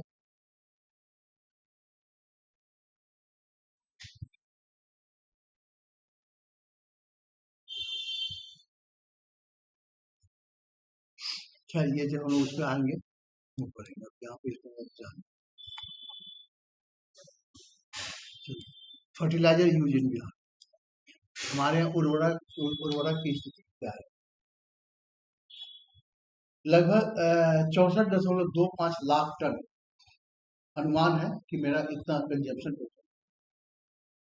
यूरिया अभी भी हमारा सब 60 से 65% फर्टिलाइजर कौन सा है दिखता है।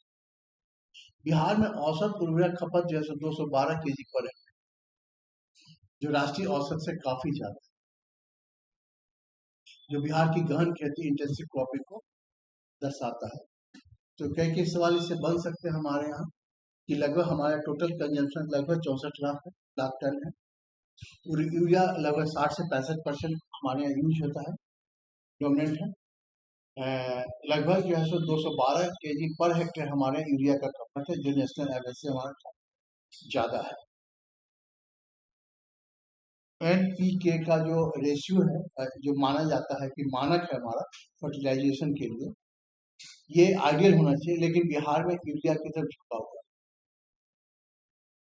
ये अब इसमें सुधार होकर 5.8, 2.4 और 1 के करीब पहुंच रहा है। ठीक है, बहुत ज्यादा अंतर 4 होना चाहिए, 5.8 है, 2 होना चाहिए, 2.4 है, और मतलब आसपास में पहुंच रहे कि अभी भी इसमें रेशियो में आपको ये रेशियो पूछ देता है कि एनपीके का संतुलन क्या होना चाहिए।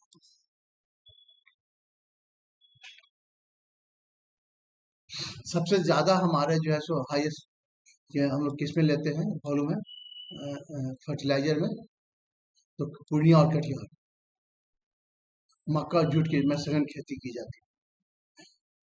टोटल वॉल्यूम और इंटेंसिटी का बात किया जाए तो रोहतास और भोजपुर में हम लोग सबसे ज्यादा पर हेक्टेयर जो इंटेंसिटी खर्च होती है उसकी बात होगी, और यहाँ पर टोटल जो वॉल्यूम की बात होगी तो वॉल्यूम आपको पूर्णिया और कटिहार में।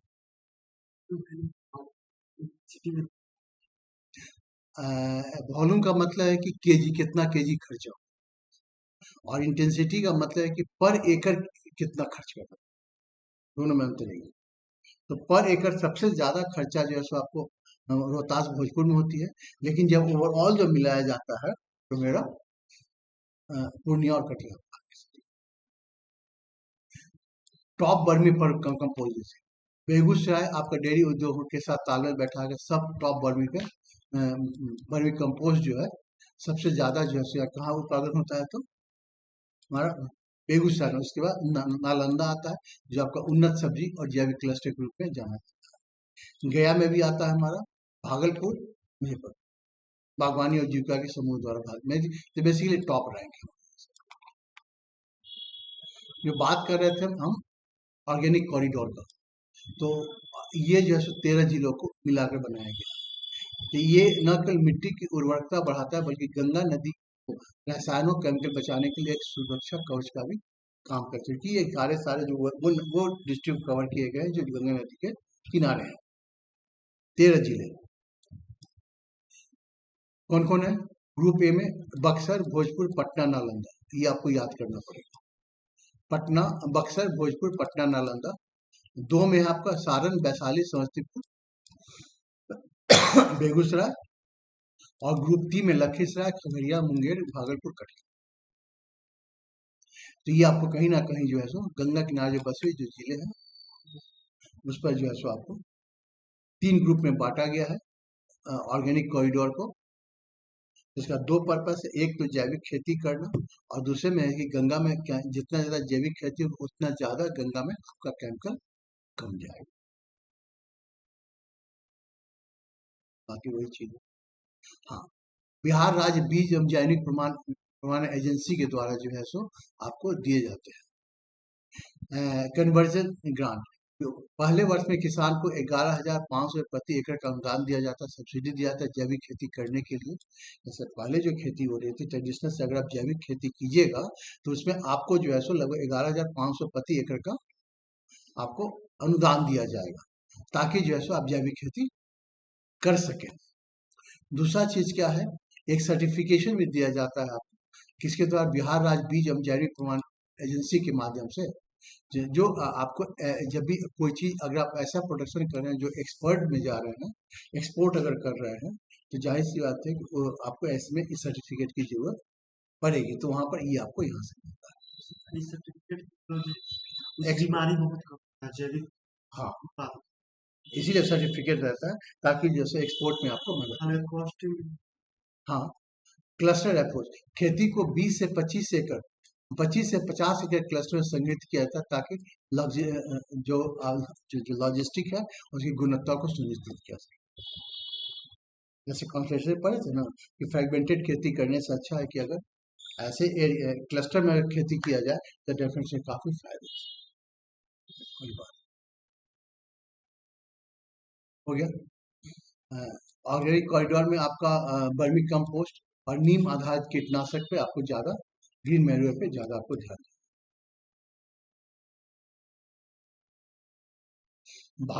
पटना और नालंदा में जैविक सब्जियां ज्यादा मिलती है, और भागलपुर मुंगेर क्षेत्र में कतरनी राइस और जर्दालू आम में इसका काफी इस्तेमाल किया। सवाल इसलिए आता है कि हम लोग जैविक जैविक जैविक का कहाँ कहाँ ज़्यादा इस्तेमाल करते हैं। तो पटना और नालंदा में आपको जो है सो सब्जी के लिए ज़्यादा इस्तेमाल किया जाता है, और भागलपुर और मुंगेर क्षेत्र में आपका कतरनी राइस और जर्दालू आम के लिए इसका इस्तेमाल। ठीक है, तो हो ही गया।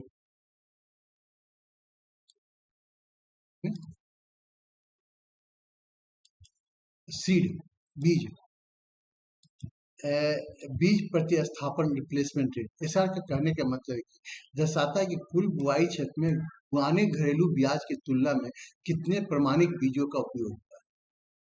जैसे हम लोग जो बीज का जो उपयोग करते हैं, ज़्यादातर क्या करते हैं, जो ट्रेडिशनल मेथड से बीज को रख दिए, इस साल रहते अगले साल को।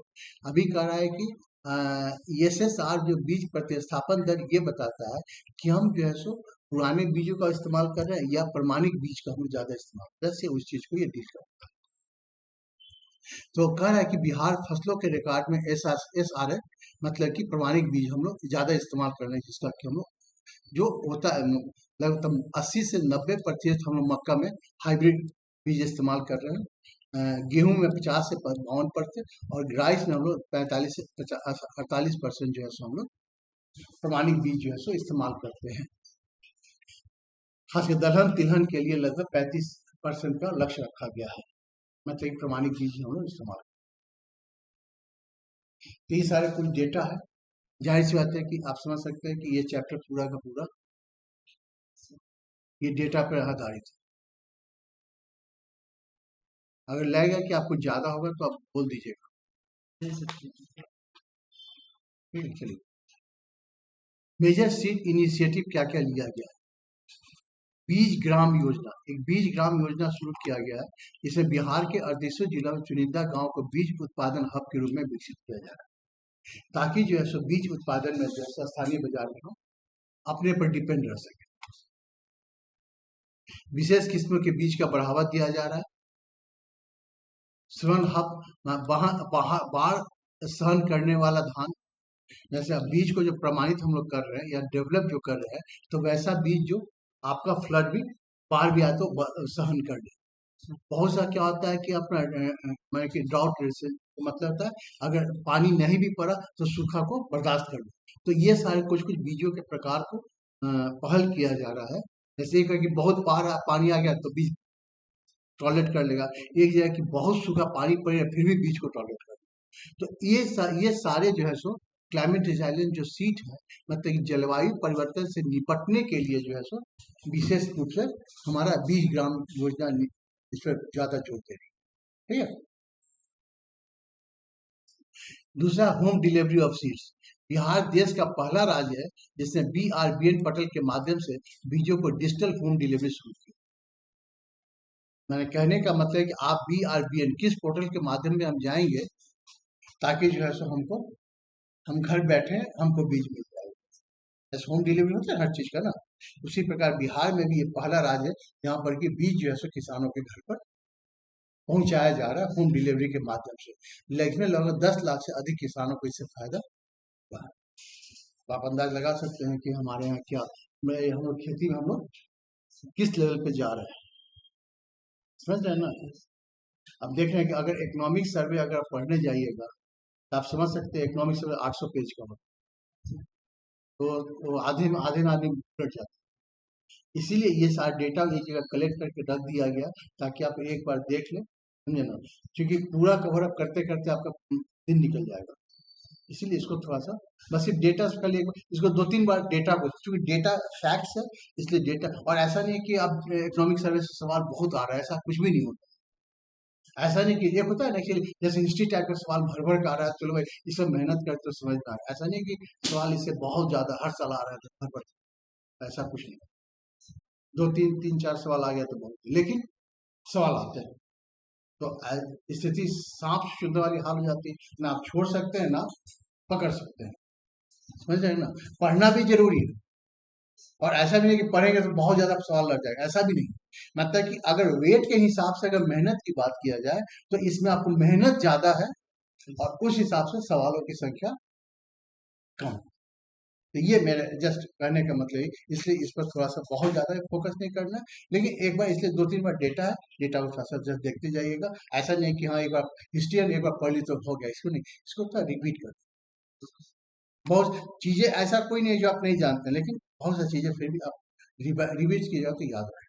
थोड़ा देर देर में पूरा बहुत सीरियस हो कि नहीं, जस्ट कब मौका लगे तो इसको देखते हैं।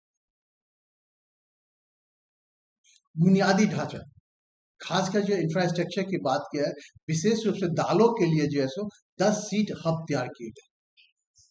आप पूछेगा कि जो सीड हब जो तैयार किए जा रहे हैं वो किस फसल के लिए किए जा रहे हैं? जाहिर सी बात है दाल के लिए किए जा रहे हैं, जो मुख्य रूप से नालंदा, पटना और गया। डीएनए फिंगरप्रिंटिंग, नकली बीजों को रोकने के लिए। अब नकली बीज सुनिश्चित करने के लिए कौन कौन इन कौन कौन सी संस्था जो है सो ध्यान दे रही है? तो जाहिर सी बात है BSOCA और आपको ज्यादा बीज निगम ज्यादा ध्यान। ठीक है, अब जैसे दलहन बीज के लिए कहाँ नालंदा, पटना में किया गया रहा? बाढ़ रोधी बीजों का मुख्य वितरण क्षेत्र कौन है? मधुबनी, दरभंगा। और सूखा के लिए कौन है? और गेहूं प्रमाणित बीज केंद्र है गया। और समझ गए? तो ये सवाल भी आपके लिए। फार्म मैकेनाइजेशन, अब देखना किसी में कितना ज्यादा है। हम लोग क्या करते हैं ज्यादातर, बस थोड़ा बहुत सिर्फ फसल देख ली हो गया सर, आपको यहाँ से आता है।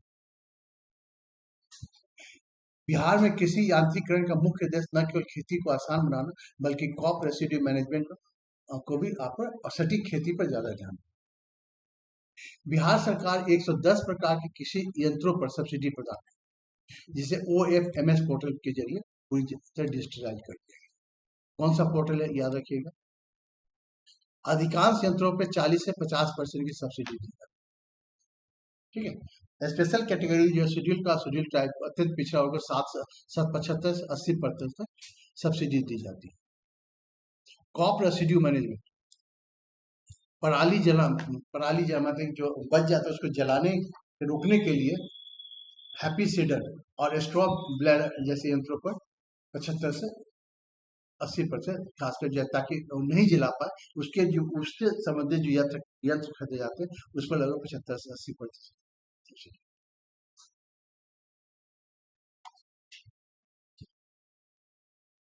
सरकार द्वारा व्यक्तिगत मालिकाना हक इंडिविजुअल ओनरशिप की बजाय समुदाय उपयोग को बढ़ावा देना। मतलब बहुत बार नहीं होता है कि एक आदमी अलग अलग मशीन खरीदे, उससे अच्छा है कि अगर कम्युनिटी में कोई मशीन खरीदाएगा, जाहिर सी बात है कि आपको खर्चे भी कम पड़ेंगे, तो सरकार के लिए थोड़ा सा एक नया पहल। पंचायत स्तर में फार्म मशीनरी बैंक स्थापित किए गए हैं। 10 लाख के प्रोजेक्ट के लिए 8 लाख सब्सिडी सरकार दी। इसमें जीविका समूह और FPO द्वारा संचालित किया जा रहा है, मतलब इसमें जीविका का बहुत बड़ा रोल प्ले किया जा रहा है। स्मॉल बैंक, उत्तर बिहार में मक्का के भारी उत्पादन संभालने के लिए छोटे हार्वेस्ट और थ्रेसर पर विशेष ध्यान दिया जा रहा है।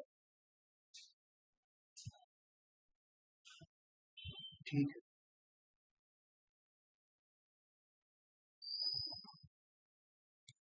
ड्रोन तकनीकी आपको 25-26 में नवीनतम आर्थिक सर्वेक्षण किसान ड्रोन को भविष्य तकनीकी रूप से प्रस्तुत करता है। मतलब कहने का मतलब ये है कि अब हम लोग ड्रोन से जो है सो कृषि पर भी काफी ज्यादा नजर रखा जा रहा है, खासकर जो है सो नैनो यूरिया और कीटनाशक का छिड़काव कर, ठीक है, सही ढंग से हो रहा है कि नहीं हो रहा है, इस पर ज्यादा ध्यान, इससे काफी ज्यादा समय और व्यक्तिगत किसान को 4,40,000 पर सब्सिडी और एग्रो को इससे भी अधिक। ग्रामीण युवा को ड्रोन पायलट के रूप में विकसित किया जा रहा है, ताकि जो है सो एक तरह से उनको जॉब भी मिले।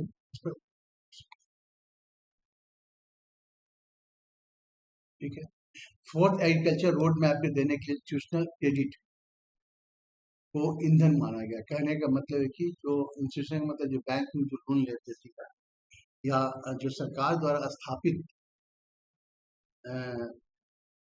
संस्था के द्वारा ऋण दिया जाता है उसको इंस्टीट्यूशनल लोन, और जो ऐसे लोन दिया जाता है वो उसको हम लोग उसको इंस्टीट्यूशनल, जैसे ऐसे लोन है जैसे हुंडी सिस्टम हो गया, किसी से पैसा कर ले तो सारे सरकार के गिनती में। तो सरकार ने 25-26 के लिए लगभग 1.25 लाख करोड़ का लक्ष्य रखा है कि हम सब्सिडी हम देंगे, लोन देंगे, ठीक है, ऋण देंगे। कमर्शियल बैंकों की हिस्सेदारी सबसे ज्यादा 60 से 65% और उसके बाद से दक्षिण और उत्तर बिहार ग्रामीण बैंक। मेन जो है लोन का अभी भी जो है कहाँ जा रहा है, 60 से 65% आपके कमर्शियल बैंक को ज्यादा जा रहा है। डिजिटल KIC के KCC, जाहिर सी बात है कि आपको मालूम है कि LPC वगैरह आप डिजिटलाइजेशन हो गया, इसलिए इसमें जो है कि डिजिटल KCC का हमारा किसान क्रेडिट कार्ड पे लोन काफी ज्यादा, ठीक है।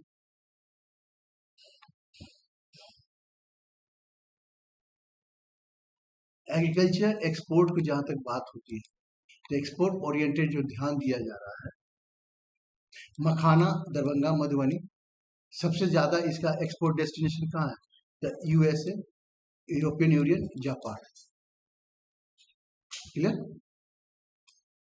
लीची, मुजफ्फरपुर, UK, UAE और कतर इसका मेन डेस्ट, यहाँ पर सबसे ज्यादा जाता है।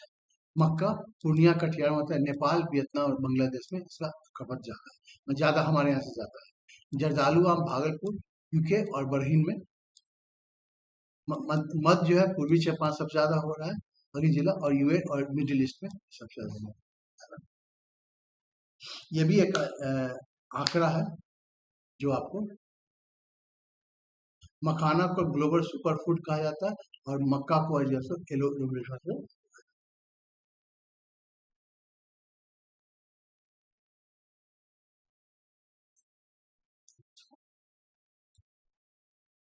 निर्यात बुनियादी ढांचा, मतलब कि एक्सपोर्ट करने की कुछ इंफ्रास्ट्रक्चर की जरूरत पड़ती है। तो ICD पटना फतुआ यह एक ड्राई पोर्ट के रूप में काम करते हैं, जहां बंदरगाह पहुंचने के पहले ही कस्टम क्लियरेंस मिल जाता है। जैसे किसी भी चीज को, जैसे अगर कोई भी चीज अगर मान लो कि शिप से भेजना है, जहाज से भेजना, तो उसमें कस्टमर क्लियर वगैरह हो पाते ना। तो क्या होता है, ये सब ऐसा जो है सो हमको ICD पटना जो है फतुआ में जो डेवलप किया जा रहा है, जहाँ की अब आपको सामान बेचना है, बाहर भेजना है, तो आपको यहीं पर सारा कस्टम क्लियर वगैरह हो जाएगा, इसके लिए कलकत्ता जाने की जरूरत नहीं, बाकी अपना सामान लेकर, ठीक है। जैसे पटना और दरभंगा एयरपोर्ट से शाही लीची और जर्दालू मांगो आम को विदेश भेजा जाएगा। अब आपको यहीं पर सब चीज मिल जाएगा, आपको उसके लिए वो है कि अब दिल्ली जाए तब यहाँ से मेन, यहीं से यहीं पर आपको सब क्लियर है, सब क्लियर। तो ये बहुत बड़ी चीज है। निर्यात के लिए आवश्यक जो है सो सर्टिफिकेट जो है सो APEDA द्वारा प्रदान किया जाता है। किसके द्वारा प्रदान किया जाता है, तो APEDA। दक्षिण बिहार के शुष्क मड़ुआ निर्यात को बढ़ावा देते, ठीक है। Certification of PACS, computerisation of PACS, लगभग बिहार के सभी 8,463 पैक्स को कंप्यूटरीकृत किया जा रहा है। जैसे सबको कंप्यूटराइज करने से क्या फायदा, तो मालूम है कि जितना भी हमारा धान खरीदाता है सबको इमीडिएट पैसा चला जाता है, तो वही सब।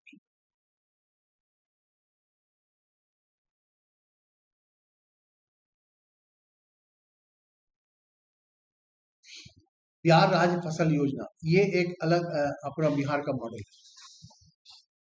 बिहार का मॉडल ये है, बिहार का मॉडल और प्रधानमंत्री का जो मॉडल योजना है, दोनों में अंतर है।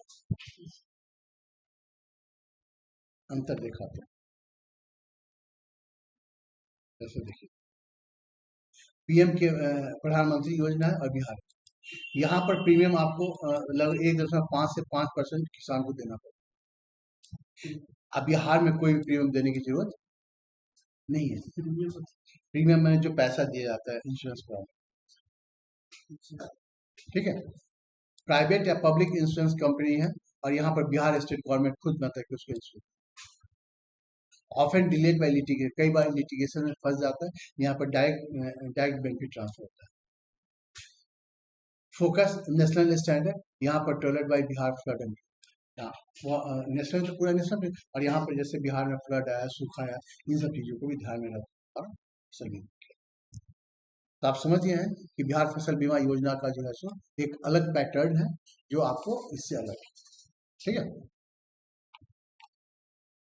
तो पहले बता दिए, जीरो प्रीमियम, कोई पैसा नहीं लगता है, पूरी तरह मुफ्त है।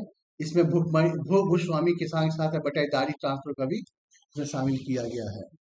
ऐसा नहीं जैसे कोई भी इंश्योरेंस कराने के पहले क्या कागज मांगते गाड़ी, वैसे आप जमीन कागज लो, तो यहाँ पर क्या कर रहा है कि आपको जो है ऐसा सिर्फ भूस्वामी को दिया जाएगा, बल्कि जो किसान बटाईदारी में भी खेती कर रहे हैं उसको भी ये लोन, ये इंश्योरेंस दिया जाता है।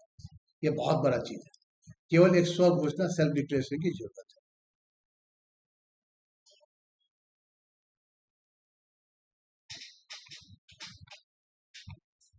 मौसम आधारित बीमा, उच्च मूल्य वाली बागवानी फसलें, हॉर्टिकल्चर अभी भी मौसम आधारित मॉडल को। मौसम आधारित मतलब क्या हुआ, जैसे बीमा का मतलब क्या हुआ कि भाई अगर बरसात आ गया तो पूरा फसल ही मेरा बर्बाद हो गया। जैसे सिंचाई, आप जैसे इसमें बात कीजिए, क्या रहता है सब्जी में क्या होता है, अगर पानी अगर ज्यादा लग गया तो आपका पूरा का पूरा सब्जी बर्बाद होता, वो तो कच्चा खेत है। तो वैसे कभी इंश्योरेंस के हम लोग तो मौसम आधारित बीमा की बात हम लोग स्पेशली किसके लिए करते हैं, तो बागवानी के लिए ज्यादा होता है। कवर किया खासकर मुजफ्फरपुर की शाही लीची, भागलपुर जर्दालू आम, नवादा का, ये सारा का सारा इसमें कवर। रिस्क टिगर, यह योजना लू, बेमौसम पाला और अत्यधिक वर्षा से कारकों पर आधारित। मतलब कि जैसे होता है ना, बहुत सा बीमा में देखोगे कि लिखा जाएगा कि नेचुरल कॉज वगैरह वगैरह, तो उसमें बहुत सी चीजों को कवर अप नहीं किया जाता है, लेकिन यहाँ पे हीट वेव, बेमौसम पाला और अत्यधिक वर्षा तीनों को कवर। लीची के पकने के सामान्य समय तापमान अधिक होने पर फसल कटने लगते हैं। जैसे कहने का मतलब कि अगर समय पकने के समय तापमान ज्यादा हो तो क्या होगा, लीची आपका क्रैक हो जाता है, ऐसा लगता है। तो इस वक्त भी कवर खासकर किया है।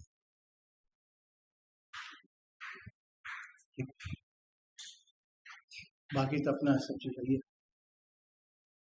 उतना नहीं। खरीदो, खरीद के रुझान, ये बहुत इम्पोर्टेंट है ना। खासकर हमारे सबसे ज्यादा किसका ज्यादा धान खरीद होता है, जैसे उससे पूर्वी चंपारण, पश्चिमी चंपारण, रोहतास, समस्तीपुर सबसे अग्रणी जिला। गेहूं आपका मॉडरेट होता है, जिसपे आपका रोहतास, भोजपुर, पटना ज्यादा होता है। मक्का कम होता है, पूर्णिया, कटिहार निजी व्यापारियों के लिए निर्यात। तो सबसे ज्यादा एक्चुअली जो है हमारे यहाँ प्रोक्योरमेंट होता है धान का। बिहार का जैसे 2006 में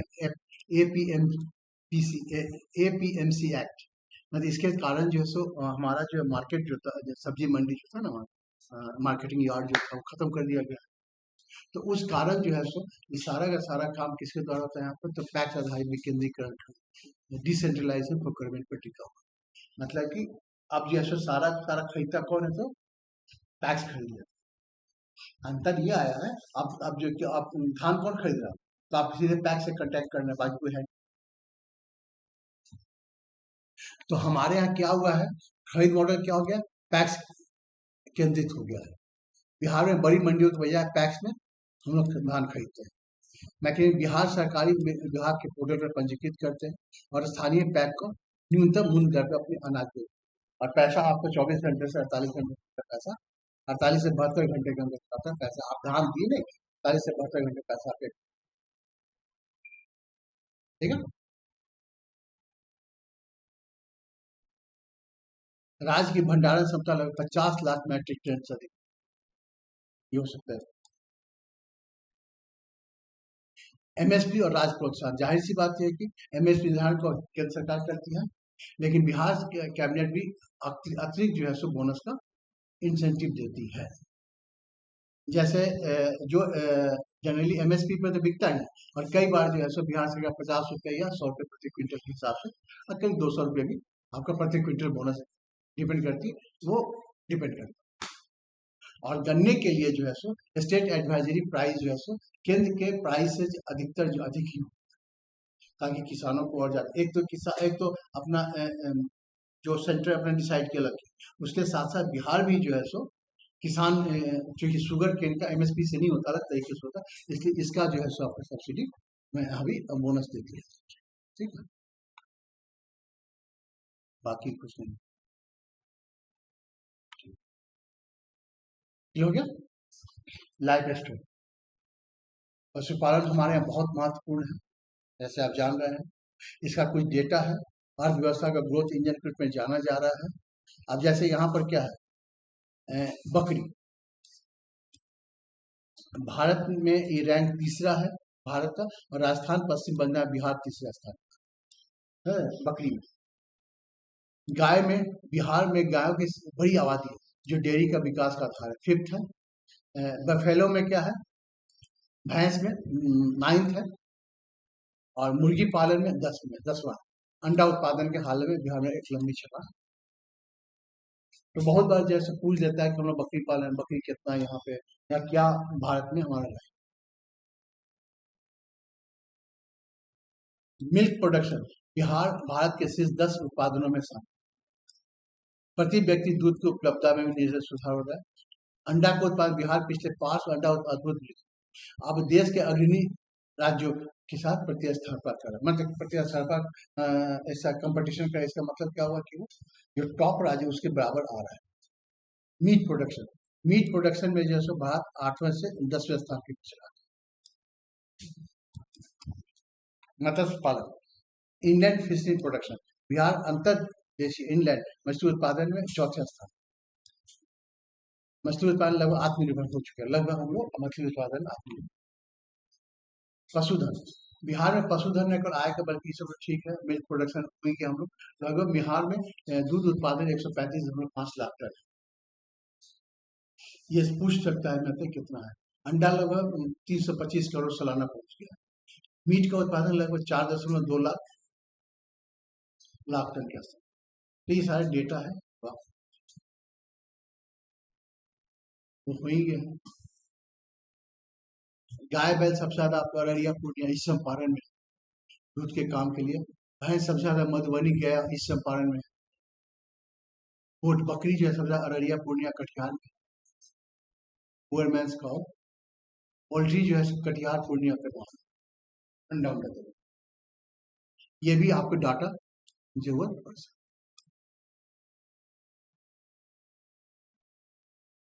प्रमुख योजना में समग्र गव्य विकास योजना, कि 2 से 20 गायों की डेयरी इकाई स्थापित करने के लिए 50 से 75% सब्सिडी दिया जाए।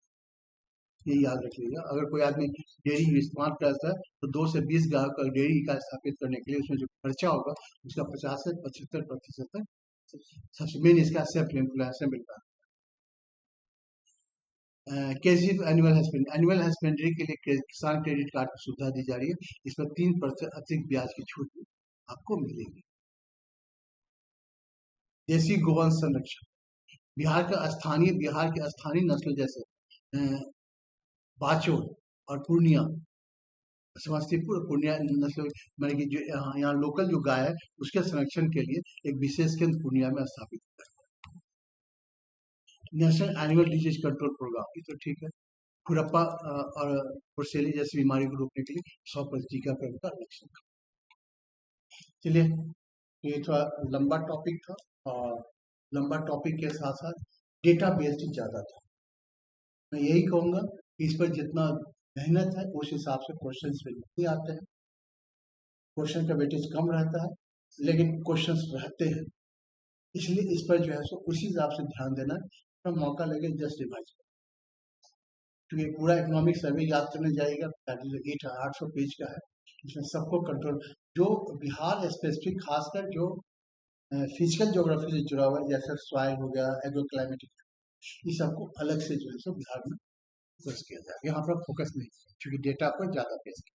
ठीक है, चलिए, तो इसके लिए बहुत बहुत धन्यवाद, और किसी भी चीज़ के लिए आप संपर्क कर सकते हैं 878960। ओके, थैंक यू, बहुत बहुत धन्यवाद।